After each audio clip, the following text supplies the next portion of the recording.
چنانچہ عبداللہ بن مسعود رضی اللہ تعالیٰ عنہ بیان کرتے ہیں، ترمذی کی روایت، اللہ کے رسول ایک جگہ تشریف فرما تھے، صحابہ کرام بھی آپ کے ساتھ بیٹھے تھے۔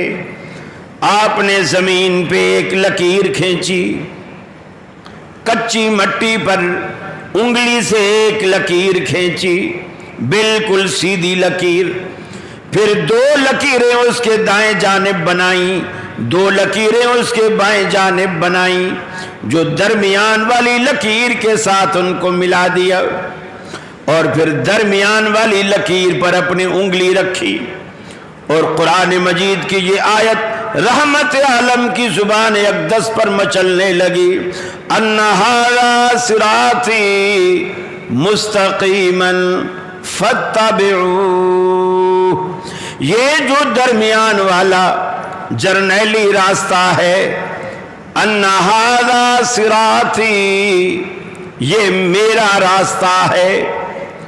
آپ نے دو دائیں بائیں راستے بھی بنائے، لیکن اپنی طرف جس راستے کو منسوب کیا وہ درمیان والے سیدھے راستے کو، اس کی نسبت آپ نے اپنی ذات کی طرف فرمائی۔ آپ نے فرمایا ان ھذا صراطی مستقیما، یہ جو درمیان والا راستہ ہے یہ سیدھا راستہ بھی ہے اور میرا بھی ہے، فاتبعوہ، اسی کی پیروی کرو، اسی پر چلو، یہ میرا راستہ ہے، اسی راستے کو اختیار کرو۔ یہ جو دائیں بائیں دو راستے دائیں دو راستے بائیں، یہ دو دو ملا کے کتنے ہو گئے؟ کتنے ہوئے؟ چار۔ ہم نے چار نہیں بنائے، اللہ کے حبیب نے مثال ہی چار راستوں کی دی، اس میں اہل حدیث بالکل بے قصور ہے، حسن اتفاق کہہ لیجئے۔